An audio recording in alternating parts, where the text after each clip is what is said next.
Good morning, Karios. Kumusta mo diha? Mga pita ninyo. Coffee time. So anyway, ako ang ikuan karon paamit ninyo no na padala sa ato ag letter no. So ang iyahang problema karon is ang ilahang relationship sa iyahang partner is medyo rocky road tungod sa ano nga ang iyahang partner nag buhay binata kuno karon. Wala man na mention dito nga na ay third party. Ang kuanan jud is permanente kuno nga late na mo uli tungod sa kanang pagkuyog-kuyog sa iyahang mga kabarkadahan no. So mo na nakoy video ana no nga nauna nga mapila ka adlaw na ko gi-post about anong mga batan-on nga sayo maminyo. So muna akong balik-balik kon gid sa inyo mga batanon nga imo pagdali-dali og minyo no. Kay uban manggod og maguyab-uyab pa ganahan na kay nga mag-asawa ig magminyo na ganahan nang magbuwag kay gusto mo balik sa pagkabatanon. So muna ako ang pabalik-balik sa inyo no. So ang iyahang kuan dito is mao na nagbuhay binata yang partner.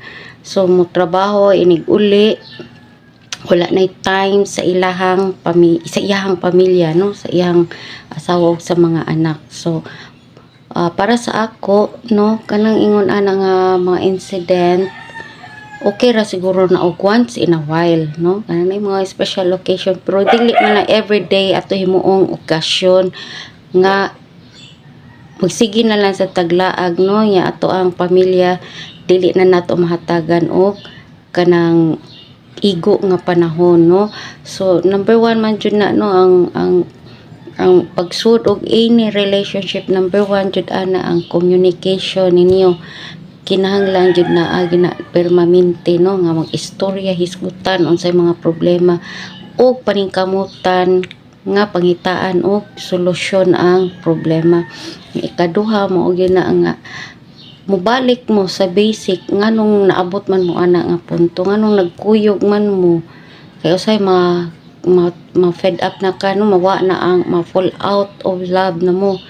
So mo na nga kinahanglan balikan ninyo bisitahon ninyo nganong nasud mo ana nga relasyon kay do naman mo'y paghigugma para nga ma-refresh ang inyong pagbati sa kadag usa. Yang ikaduha kanang okay ra man o go out mo once in a while no sa inyong mga kabarkadahan no, pero priority yun na ang time para sa pamilya, especially na mo yung mga anak no.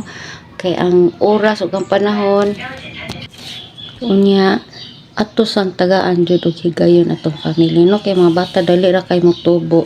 So nindot na nga mo build mo og time nila og sa imong sang asawa no, i-date sad na ninyo no, naamoy time sa inyo ha kamuranduhan, naapoy time nga kamo pod entero family, naapod mo mga time nga ang asawa pod mula ag kuyog ang barkada, ang bana pod mo laag kuyog ang barkada para nga dili sad mo ma-bored no. Pero ayaw sa himuon nga everyday ingon ana no.